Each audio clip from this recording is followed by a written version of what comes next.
what would you do with a brain if you had one? Do? Why, if I had a brain, I could while away the hours, conferring with the flowers, consulting with the rain. And my head I'd be scratching while my thoughts were busy hatching if I only had a brain. I'd be tender, I'd be gentle, and awful sentimental regarding love and art. I'd be friends with the sparrows and the boy who shoots the arrows if I only had a heart.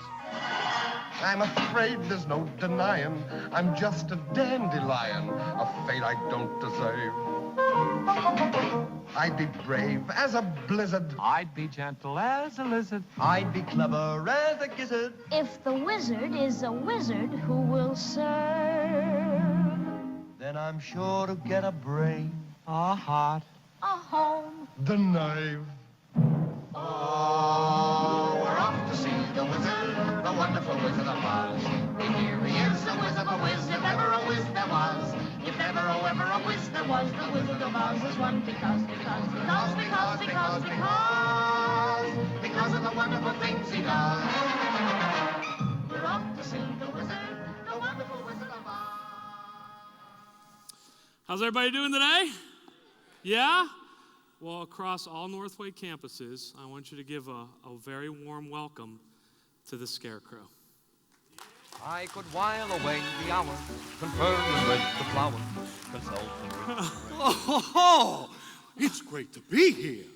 Look at all them munchkins. Yeah. You are a well-dressed munchkin, sir. Yeah, thank you. Look at this, and you got the Emerald City, and you got the door. The door. Yes. Glenda the Good Witch, she said, follow the yellow brick road, then go through the door. Go through the door. Well, okay, so a couple questions for you. Okay. All right, so what's it like being a scarecrow? Oh, it's tough. Yeah? Being a sack full of nothing but stuffing without a brain, like a politician. Yeah. Or a Kardashian. Oh, it's tough. It's even tough being a scarecrow in the summer. Summertime. Campfires and fireworks. Well, I'd go up quicker than a Yankee candle. Oh, what's that scent? Your friend. So it's like the scent of the month at the Yankee candle store. Oh, of course. You got meadow showers and fresh linens and burning scarecrow. Burning hay. Oh, but the worst is Halloween. Oh, I bet. That's tough for you. All them ladies at Target trying to take you, put you on their porch. Yeah.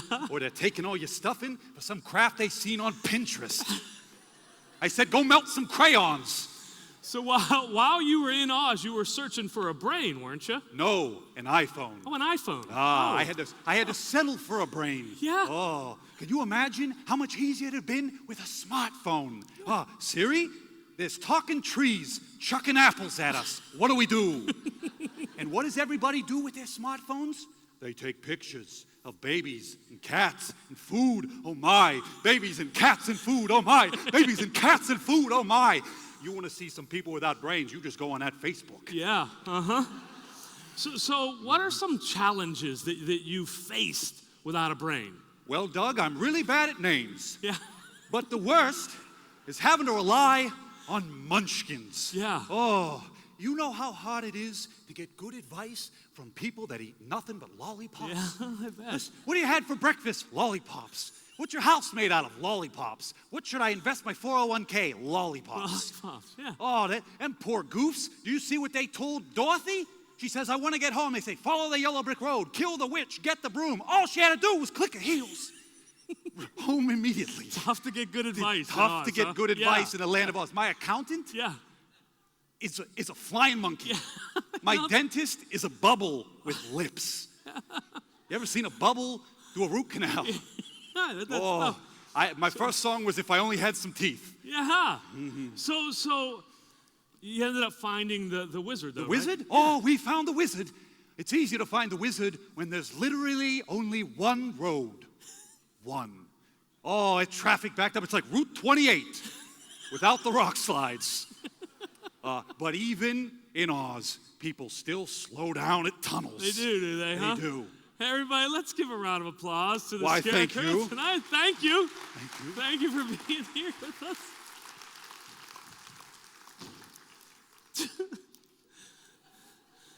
So that's how we begin our quest for wisdom tonight. And I just want to dive right in to Proverbs 3. Lots of ways I was thinking about how to transition from the scarecrow to Proverbs 3, but I'm just diving in. Proverbs 3, I think, is going to tell us a little bit about wisdom. It says, she is more precious than jewels, and nothing you desire can compare with her. Long life is in her right hand, and her left hand are riches and honor. Her ways are ways of pleasantness, and her paths are peace. She is a tree of life to those who lay hold of her. Those who hold her fast are called blessed. So, see, when you study the book of Proverbs, it's often referred to as the book of wisdom. And I believe two of the main themes about wisdom are really found in the 31 chapters of the book of Proverbs. One is this. Folks, hear me on this. Wisdom must be pursued. See, it's not found in the water. You cannot buy it down at Giant Eagle, right? And the second theme is this. If you apply godly wisdom to your life, it will pay off. And I'm not talking financially, nor do I mean everything will be sunshine and rainbows in your life.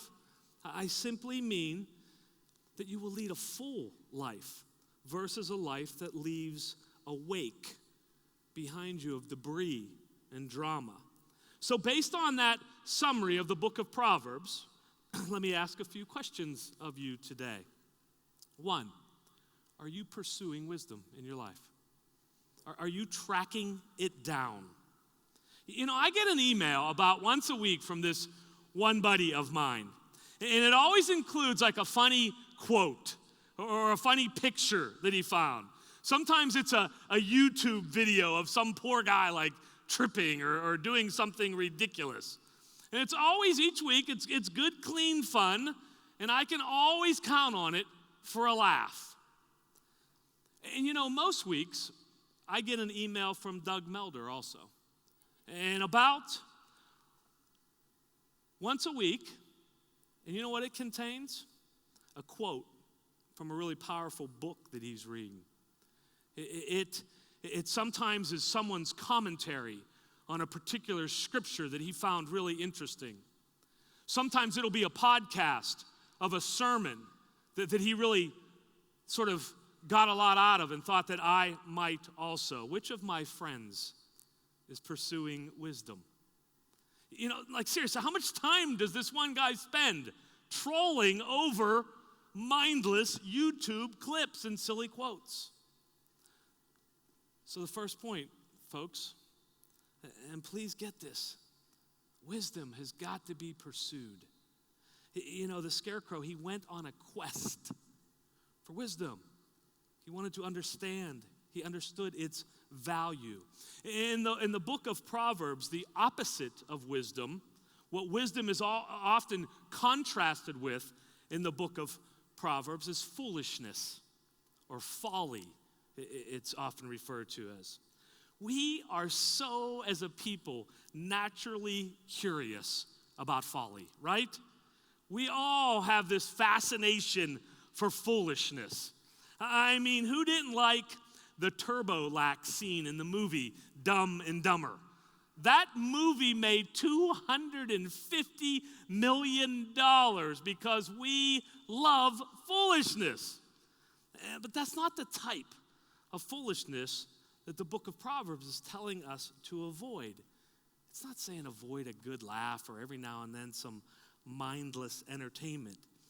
The book of Proverbs, the book of wisdom, it's challenging us to look at healthy and wise decisions with our friendships, our finances, our work, our relationships, and ultimately with our lives. If you could imagine right now turning around and looking at your life, sort of what is behind you.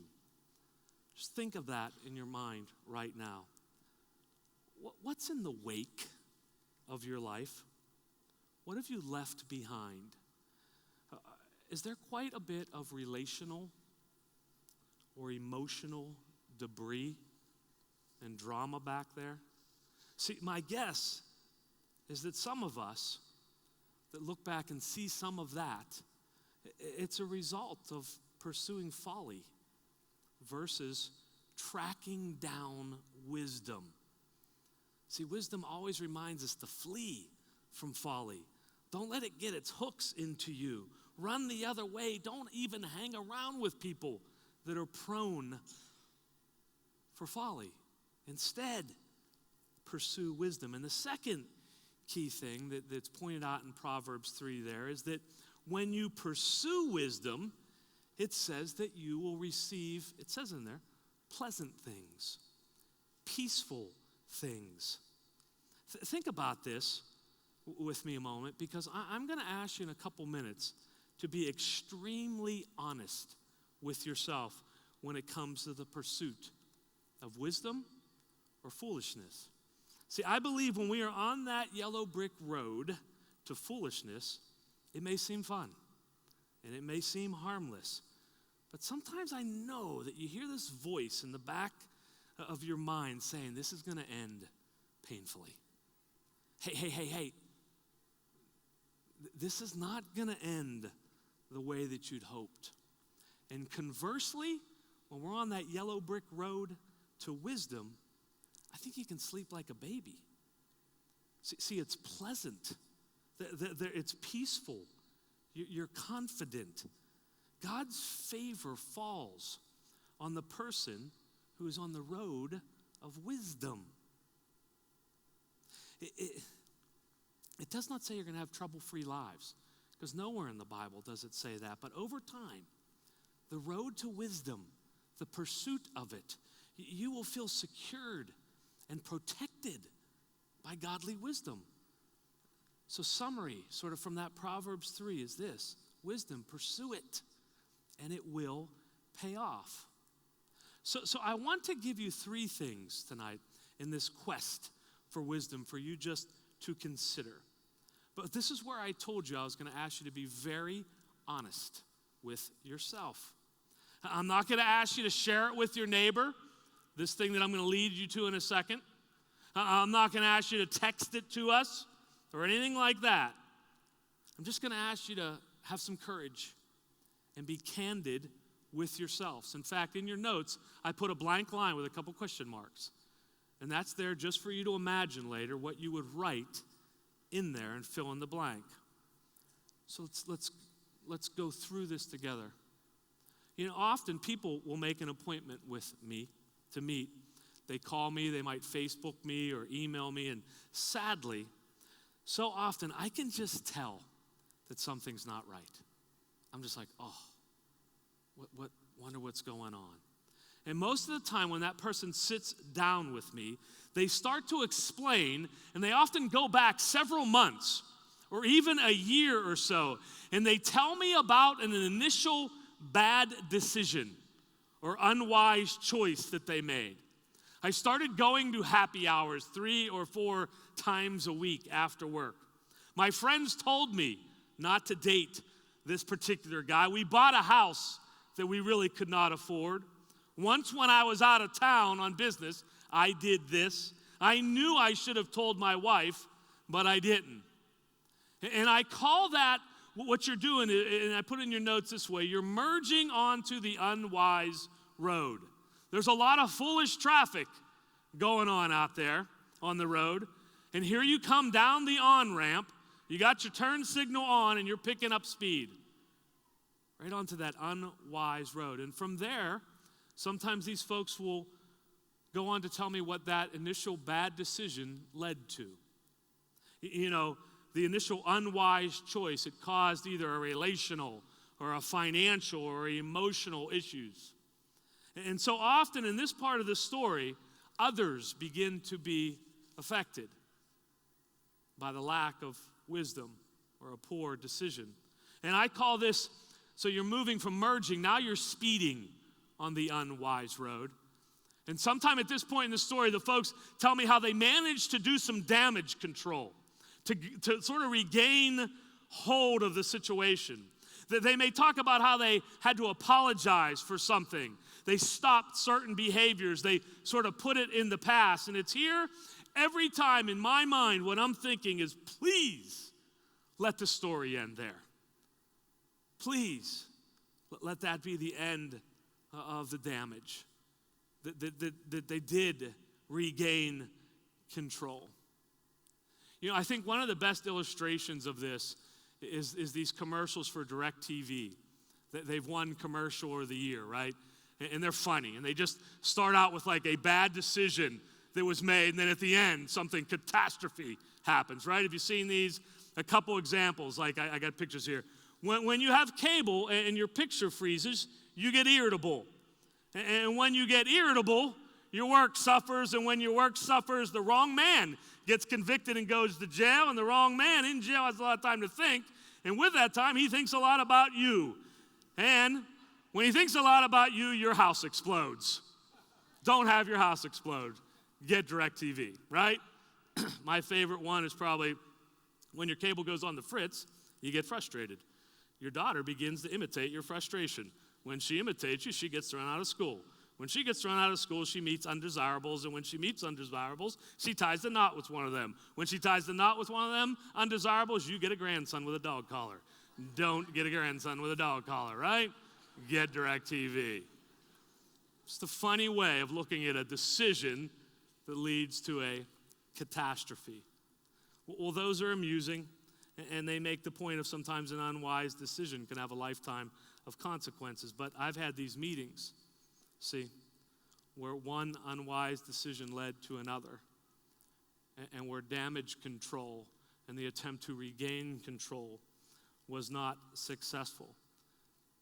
And those people are in my office telling me now about how their house did indeed explode.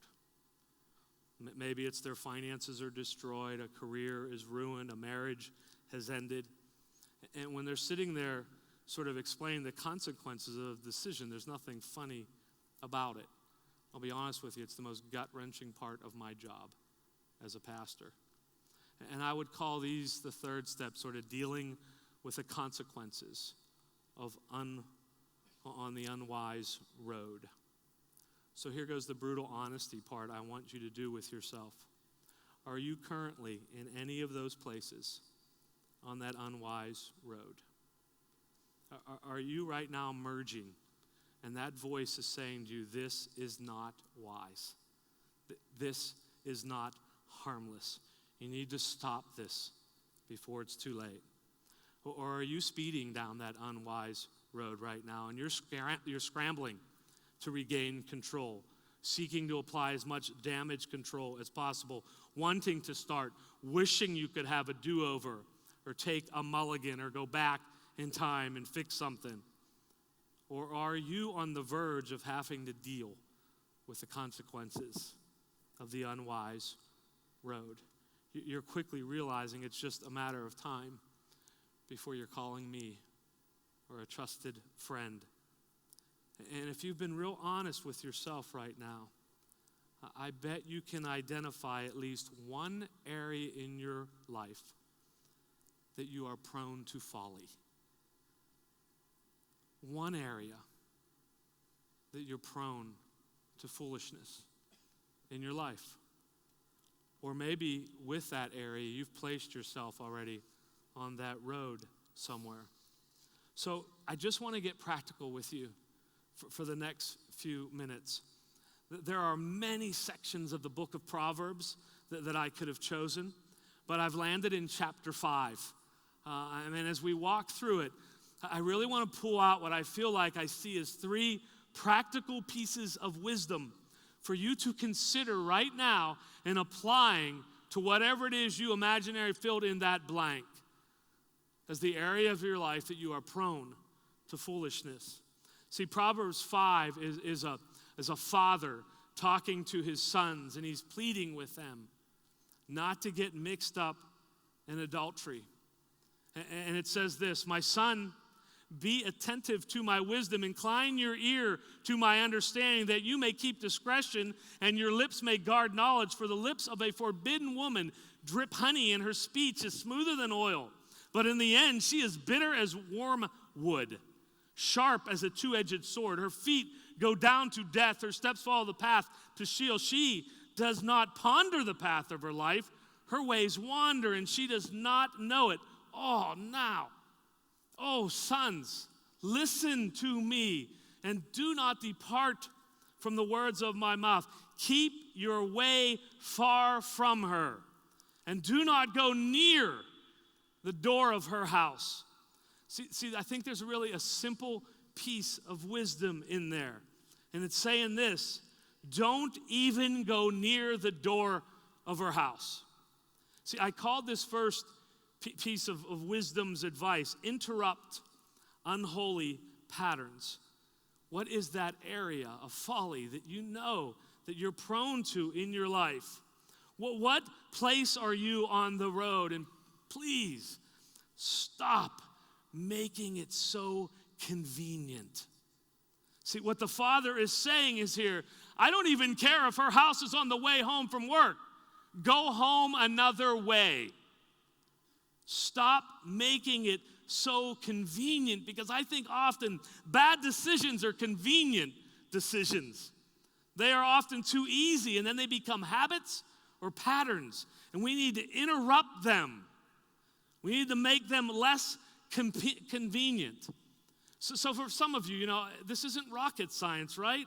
I don't know what you put on that line, but, for some of you, maybe it's just cancel that subscription. Change that TV package you have at home. Maybe you need to go to the gym directly after work instead of happy hour. You need to stop hanging around that particular friend. You need to leave your credit cards at home when you go shopping. Be aware of this. Hear me on this. At all of our campuses, we have what I would call pattern interrupters. If your marriage right now is somewhere currently on that unwise road, enroll in Marriage Matters this fall. Interrupt that pattern, right? If your finances are wrought with unwise decision, interrupt that pattern and sign up for financial peace. This fall, at one of our campuses, if you've, are caught in this cycle of addictive behavior, come to Recovery Matters now and interrupt that pattern. Break some of these convenient patterns. Please hear me on this, because I'm saying please, as your pastor, I don't want that meeting with you. I don't want it, because sometimes it takes place in a hospital. And sometimes it takes place after your wife or your husband has left and your kids aren't talking to you. And sometimes that conversation happens after a DUI that's cost you your job. Interrupt those patterns now. And the book of Proverbs goes on in verse 15, and it says this: drink water from your own cistern, flowing water from your own well. Should your springs be scattered abroad, streams of water in the streets, let them be for yourself alone and not for the strangers with you. Let your fountain be blessed, and rejoice with a wife of your youth, a lovely deer, a graceful doe. Let her breast fill you at all times with delight. Let's all say that verse together. Huh? Who's with me on that? Come on. Be intoxicated always in her love. Why should you be intoxicated, my son? I'm such a silly boy. I don't know why, but I read the Bible and it says that, and I giggle. Why should you be intoxicated with my son, with a forbidden woman, and embrace the bosom, and there it is again, and of an adulteress? For a man's ways are before the eyes of the Lord. The second practical sort of piece of wisdom's advice is this: add holy places to your schedule, to your life. So some of you are spending too much time in tempting, unrighteous places. And a practical piece of wisdom that you just need to hear today is add some wholesome, positive places to your schedule.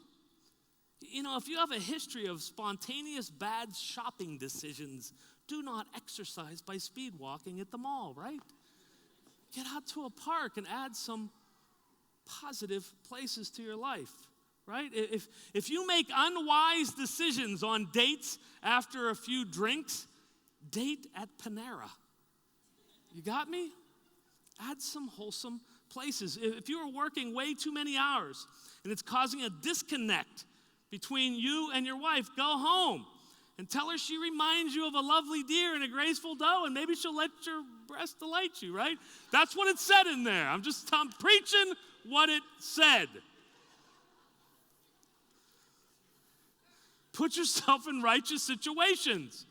See, interrupting patterns, it's playing defense. But you cannot just play defense. Adding holy places is playing offense, right? The best defense is sometimes a really great offense. Get yourself into some quality environments in your life. And this chapter closes with just a couple verses. The iniquities of the wicked ensnare him, and he is held fast in the cords of sin. He dies for a lack of discipline, and because of his great folly, he is led astray. See, folks, folly opportunities coupled with a lack of discipline, like it says in there, will veer you off the road to wisdom. So track with me on this. Because, see, I believe our self-discipline and our self-control is exhaustible. I think it's like a tank of gas. And if we continually drive our self-discipline and our self-control, if we continually drive it hard and drain it, and we're tempted and we're tested and we're faced with these waves of bad choices. See, I believe that our self-discipline, that tank, it can be emptied. In Romans 7:15, the Apostle Paul, a familiar verse, right? It says, "For I do not understand my own actions. For I do not do what I want, but I do the very thing I hate." What's Paul saying there? Man, my self-discipline, my self-control, it runs empty sometimes, and I do exactly what I don't want to do. In 1996, Case Western, they did what has been since called a groundbreaking study concerning self-control. Get this, 70 people who had not eaten for 5 hours as part of this test were taken into a room that smelled of freshly baked chocolate chip cookies. And they sat there for a while with no explanation. And eventually the cookies were brought in on a big table. And in that room, half of the participants, so 30 or so, were permitted to eat as much as they would like. And the other half were given radishes to eat. Those folks were not happy about it. They were encouraged to continue to look at the cookies. They could even pick them up and smell them, but they were not permitted to eat them. And then 1 hour into this, all 70 were moved to a different room and given a supposed unrelated exercise to do. They were each given an unsolvable puzzle. A puzzle that no matter how hard you tried, there was no solution to it.